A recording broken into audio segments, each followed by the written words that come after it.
Joseph विजय चंद्रशेखर, जो आजकल मशहूर है थलापति विजय के नाम से, ये भारत का एक बड़ा मशहूर एक्टर और बन गया वजीर आला। ये कैसे हुआ? इस सारी कहानी के पीछे एक ट्विस्ट है, और वो जो ट्विस्ट है वो है एक सेल्फी। यानी एक सेल्फी ने एक आदमी को उठाकर वजीर आला बना दिया। ये कैसे हो सकता है? ये बात है 2020 की, जब विजय गिरफ्तारी से वापस आया अपने सेट पे ताकि वो अपनी फिल्म की शूटिंग मुकम्मल करे। लेकिन जब वो वहाँ पहुंचा तो हज़ारों की तादाद में, कुछ लोग कहते हैं कि लाखों की तादाद में नौजवान उसके मद्दाह वहाँ पे मौजूद थे। विजय ने एक ऊंची जगह पर खड़े होकर अपने मद्दाहों के साथ एक सेल्फी बनाई, और उस सेल्फी ने विजय की और पूरे तमिलनाडु की तकदीर बदल कर रख दी। किसी को आइडिया नहीं था कि ये होगा, लेकिन ये हुआ। 2020 में खींची जाने वाली ये सेल्फी हिंदुस्तान की तारीख में सबसे ज़्यादा शेयर होने वाली फ़ोटो बन गई। और उस दिन विजय को एक बात समझ आ गई। वो बात क्या थी आपको अभी पता नहीं चलेगा। शुरू से शुरू करते हैं और आपको बताते हैं कि ये कहानी एक्चुअली है क्या।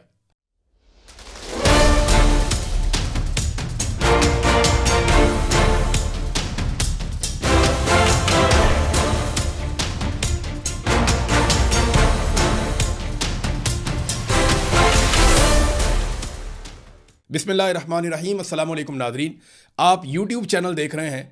मैं इमरान खान हूँ। नादरीन, एक इंसान जो अपने करियर के अरूज पर हो और एक फिल्म साइन करने के लिए 200 करोड़ रुपए लेता हो, जिसके नाम पर सिनेमा घरों के बाहर बड़ी लंबी लंबी लाइनें लग जाती हों, जिसे साउथ इंडिया में भगवान की तरह पूजा जाता हो, अगर वो अचानक ये ऐलान कर दे कि मैं अब फिल्में नहीं बनाऊंगा, मैं अब सियासत में आ रहा हूं, तो आप भी यकीन नहीं करेंगे इतना बड़ा करियर छोड़ के कौन आता है।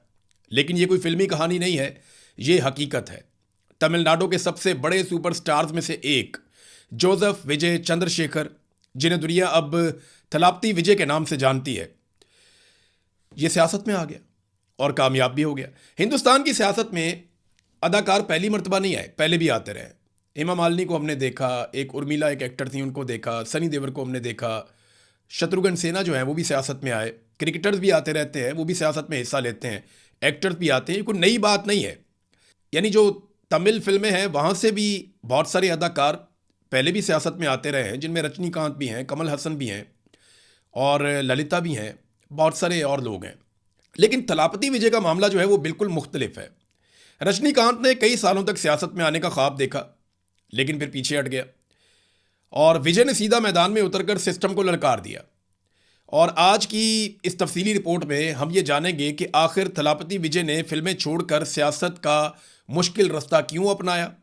इनकी सियासी पार्टी तमिलगा वित्री कज़गम TVK, इसका असल मकसद क्या है, इनका नज़रिया क्या है, और इनके साथ हिंदुस्तान के रवायती करप्ट सिस्टम ने ऐसा क्या किया कि ये आदमी सियासत में आ गया। और हाल ही में तमिलनाडु के इलेक्शन में विजय ने किस तरह पूरी गेम तब्दील कर दी। तो शुरू करते हैं विजय की जिंदगी पर। यह बिल्कुल एक आम सी फैमिली के अंदर पैदा हुआ। विजय का जो बाप था चंद्रशेखर, ये तमिल फिल्मों के एक मशहूर डायरेक्टर्स में से एक था, और विजय की मां शोभा, वो एक प्लेबैक सिंगर थी, यानी फिल्मों में गाने गाने वाली खातून। विजय पैदा होता है 22 जून 1974 को चेन्नई में। अब लगता तो यह है कि एक डायरेक्टर का बेटा फिल्मों में आएगा, कामयाब हो गया, सबको यही लगता है। लेकिन विजय 1992 में जब पहली मरतबा फिल्म में आया और उसने एक फिल्म बनाई और अपना डेब्यू किया, तो उस पर बड़ी तनकीद हुई। ना सिर्फ उसकी फिल्म फ्लॉप हो गई, बल्कि मैगजीन्स के अंदर यहाँ तक लिखा गया उसकी तस्वीर छाप कर कि क्या ऐसी शक्लो सूरत का आदमी हीरो हो सकता है। उस वक्त विजय का मजाक उड़ाया गया, उसकी अदाकारी और उसके दिखावे के ऊपर, जैसा वो दिखता था, उसकी लुक्स के ऊपर टर्न्स किए गए। लेकिन विजय ने हार नहीं मानी, वो खामोशी से अपना काम करता रहा। 1996 में उसने एक और फिल्म बनाई और उसे एक बहुत बड़ा ब्रेक मिल गया उस फिल्म से। और लेकिन असल धमाका जो विजय ने किया वो उसकी एक फिल्म थी गिल्ली, जो उसने 2004 में बनाई थी। और इस फिल्म ने विजय को तमिलनाडु का एक बहुत बड़ा स्टार बना दिया। उसके बाद लगातार उसकी फिल्में आती रहीं। 2012 में, 14 में, 17 में, 21 में, 23 में लगातार विजय ने बहुत सारी फिल्में बनाई, और एक के बाद एक ब्लॉकबस्टर फिल्म उसके नाम होती रही। उसकी फिल्में बहुत मकबूल हो रही थी, वो बहुत बड़ा एक्टर बन गया था, और सिर्फ साउथ इंडिया में नहीं बल्कि उसकी फिल्मों को डब करके हिंदी ज़ुबान के अंदर बाकी इंडिया के अंदर भी देखा जा रहा था। आज की तारीख में विजय इंडिया में कमाई के लिहाज से जो अदाकार हैं उनमें सफ़े अव्वल का अदाकार था। यानी वो बहुत ठीक ठाक पैसे लेता था एक फिल्म बनाने के लिए। अगर आप उसकी ज़ाती ज़िंदगी में जाते हैं तो ये बहुत खामोश रहने वाला आदमी था। वो कभी मीडिया को इंटरव्यूज़ नहीं देता, वो कभी टीवी शोज़ में नहीं जाता, वो पब्लिक में बहुत कम बोलता है।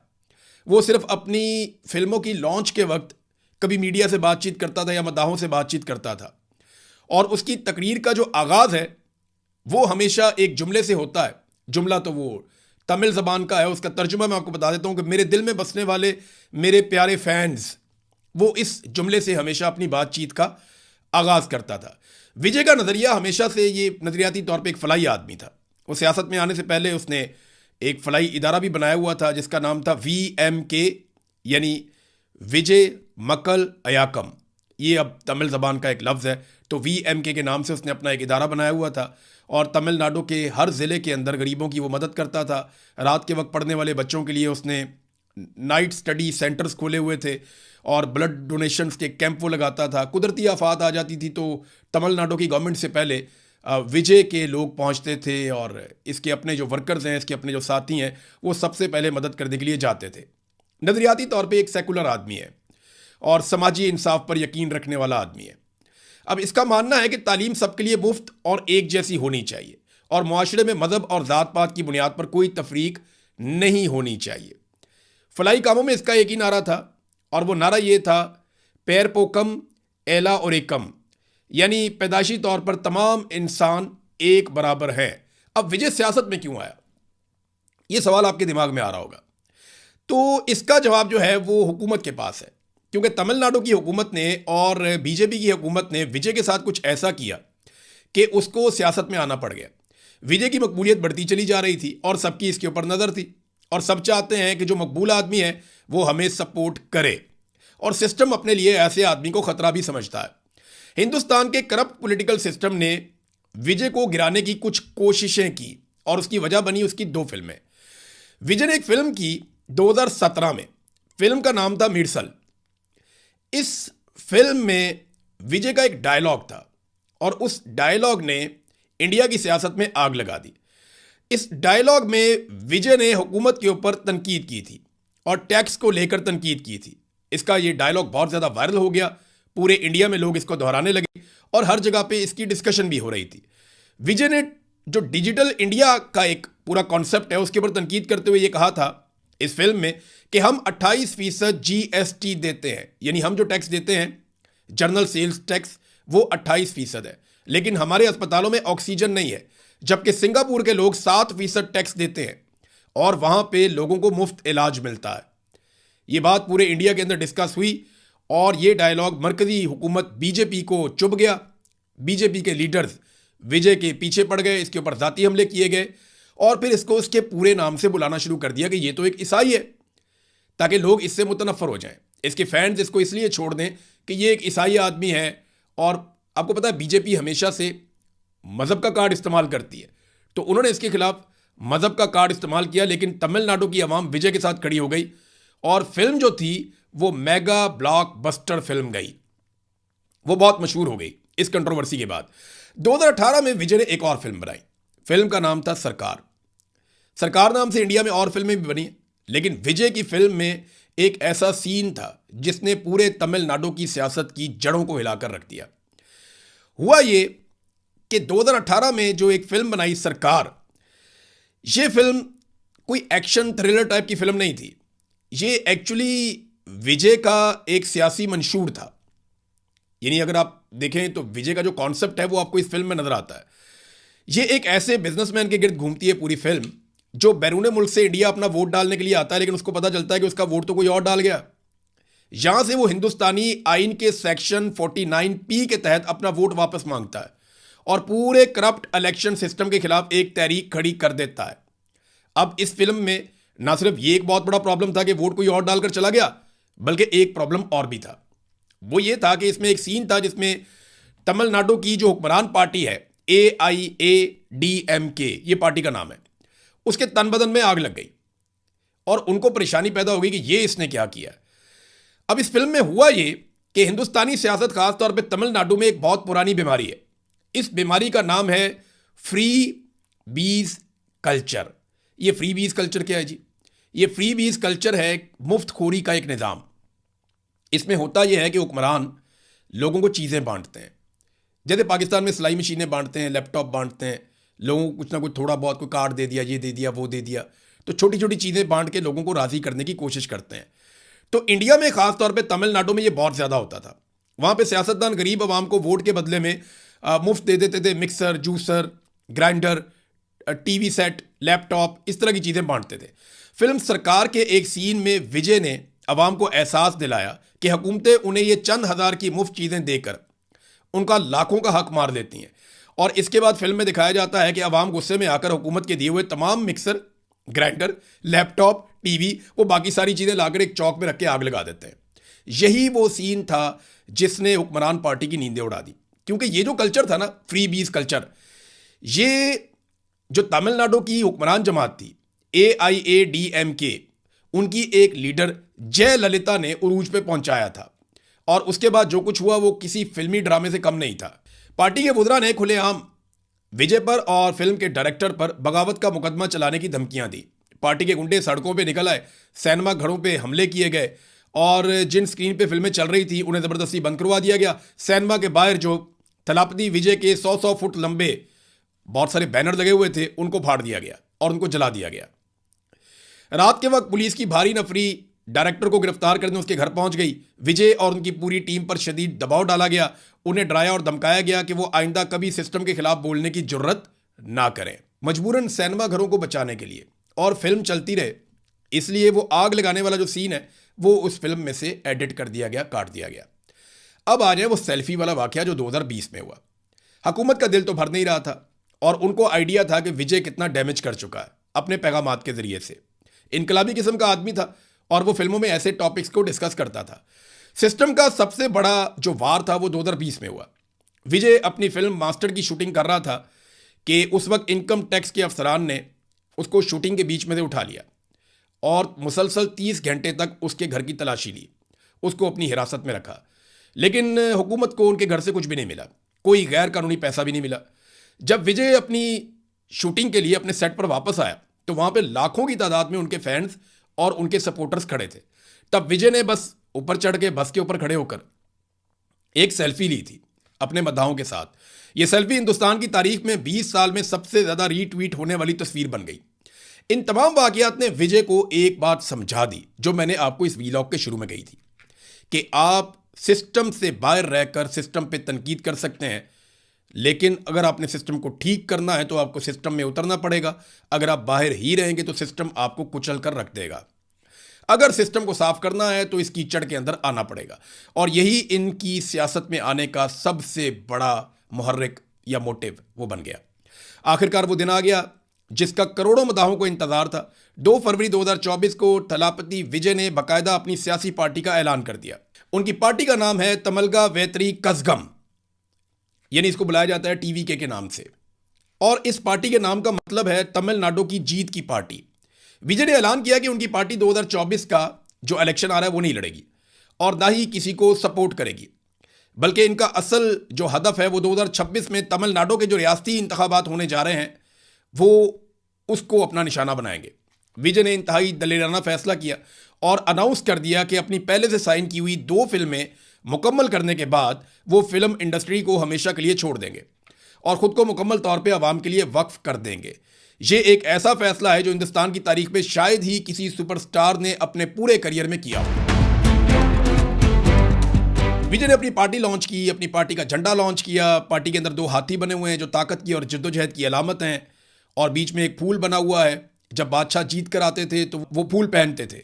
ये झंडा जो है ये तमिल की सकाफत को, बहादुरी को और फतह को जाहिर करता है। हिंदुस्तान की सियासत की एक हकीकत है कि यहाँ टिकट उन्हें मिलता है जिनके पास पावर होती है, काला धन होता है या कोई बहुत बड़ा सियासी खानदानी पस मंज़र होता है। लेकिन विजय ने नहीं किया ऐसा। विजय ने टिकट किन लोगों को दिया? विजय ने खोखले नारों वाला काम नहीं किया। उनकी हिकमत अमली ग्रास रूट लेवल यानी निचली सतह पर काम करने वालों पर है। 2021 में विजय की सियासत में बाकायदा एंट्री से पहले ही उनके फलाही इदारे विजय मक्कल अयाकम के मेंबरान ने तमिलनाडु के मुख्तलिफ इलाकों से लोकल बॉडीज़ के इलेक्शन लड़े थे और हैरानकुन तौर पे उन्होंने 100 से ज़्यादा सीटें जीतकर सबकी नींदें उड़ा दी थी। अब विजय ने जो पार्टी के टिकट तकसीम किए उसकी पॉलिसी बड़ी वाज़ेह थी। इसने पढ़े लिखे नौजवानों को टिकट दिया, पुराने और करप्ट सियासतदानों को अपनी पार्टी में शामिल करने के वो खिलाफ है। उसने यूनिवर्सिटी और कॉलेजों के जो टॉपर्स हैं उनकी हौसला अफजाई की। वो नौजवानों पर इन्वेस्ट कर रहा है ताकि एक नई और पढ़ी लिखी की आदत सामने आए। औरतों की नुमाइंदगी, यानी विजय ने अपनी पार्टी में जो खवातीन का विंग है उसको बहुत ज़्यादा अहमियत दी है और खवातीन का बहुत वोट भी उसे पड़ा है। विजय ने ऐसे लोगों को टिकट दिया जिनका कोई क्रिमिनल रिकॉर्ड नहीं है और वो अपने इलाकों में फलाही काम करते आ रहे हैं और वही टीवी के नुमाइंदे भी हैं। नाज़रीन, अब जरा थोड़ा सा देख लेते हैं कि तमिलनाडु की सियासत है क्या और विजय ने वहां पे जगह कैसे बनाई। तमिलनाडु की सियासत की जड़ें आज से 106 साल पुराने एक वाकये से जाके जुड़ती हैं।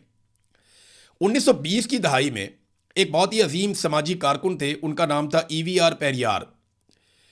तो ईवीआर रामास्वामी पेरियार ने एक तहरीक उस वक्त सेल्फ रिस्पेक्ट मूवमेंट चलाई थी, जिसे तहरीक खुददारी कहते हैं। उसका उसने उस वक्त आगाज़ किया था। उस वक्त एक्चुअली ब्राह्मणों का कंट्रोल था पूरे मुआशरे के ऊपर, और जो पेरियार था उसका नज़रिया ये था कि ज़ात पात का खात्मा किया जाए, ब्राह्मणों की इजारादारी से आज़ाद किया जाए, लोगों को, औरतों को उनके हकूक़ दिए जाए और सबसे बढ़कर तमिल ज़बान और तमिल सकाफ़त के ऊपर फ़ख्र किया जाए। पेरियार के एक शागिर्द थे, उनका नाम था CN अनादुरई। ये नाम आपने याद रखना है। उन्होंने 1949 में इस नज़रिए को एक सियासी पार्टी की शक्ल दे दी और उसका नाम रखा गया DMK। ये सबसे बड़ी पॉलिटिकल पार्टी थी तमिलनाडु की। ये पार्टी आगे बढ़ती गई 1949 के बाद, और 1967 में इस पार्टी ने कांग्रेस को उखाड़ के तमिलनाडु से बाहर फेंक दिया। और उसके बाद से लेकर आज तक कोई भी नेशनल पार्टी आज़ादाना तौर पे तमिलनाडु में हुकूमत नहीं बना पाई। अनादुरई के जाने के बाद DMK पार्टी की क़यादत संभाल ली M करुणानिधि ने। करुणानिधि एक ज़बरदस्त किस्म का लिखारी था। ये बहुत तेज़ आदमी था, बड़ा शानदार सियासतदान था, और उसने DMK को एक नाकाबिले शिकस्त पार्टी बना डाला। पार्टी में करुणानिधि का एक बहुत बड़ा असासा था उस वक़्त का एक शानदार एक्टर जिसका नाम है MG रामचंद्रन। ये अगर आप तस्वीर निकाल के देखें तो आपको पता चल जाएगा कि ये तमिल का बहुत बड़ा एक्टर था। ये फिल्मों के अंदर मसीहा का किरदार करता था और असली ज़िंदगी में भी लोग इसको महात्मा और देवता ही मानते थे और लोग इसकी लगभग पूजा करते थे। तो ये उस पार्टी के अंदर करुणानिधि का दायां बाजू था। इनके अंदर इख्तलाफात हो गए दोनों में, और ये दोनों आपस में अलग अलग हो गए। और जब इसको पार्टी से निकाला गया MGR नामी एक्टर को, तो ये सबसे बड़ी गलती साबित हो गई करुणानिधि की। MGR ने 1972 में अपनी एक अलग पार्टी बना ली और उस पार्टी का नाम रखा AIADMK। पहले वाला नाम DMK था, शुरू में लगा दिया AIA, जिसका मतलब था ऑल इंडिया आना। अब ये पार्टी एक नई पार्टी बनके सामने आ गई। तब से लेकर अब तक एक मरतबा हुकूमत आ जाती है DMK की, एक मरतबा हुकूमत आ जाती है AIADMK की। तो ये आपस में ही दोनों खेलते रहे हैं। एक्टर MGR की मौत के बाद उनकी सियासी वारस बन गई एक और मशहूर फिल्मी अदाकारा जिनका नाम है जयललिता, जिन्हें तमिल अवाम प्यार से अम्मा कहकर पुकारती थी। फिर अगली 3 दहाइयों तक, यानी 1990 से लेकर 2016 तक तमिलनाडु की सियासत में ये 2 लोग ही थे। एक जयललिता थी और दूसरे करुणानिधि। ये दोनों कभी एक जीतता था, कभी दूसरा जीतता था। ये दोनों 2016 और 2018 में दुनिया से चले गए।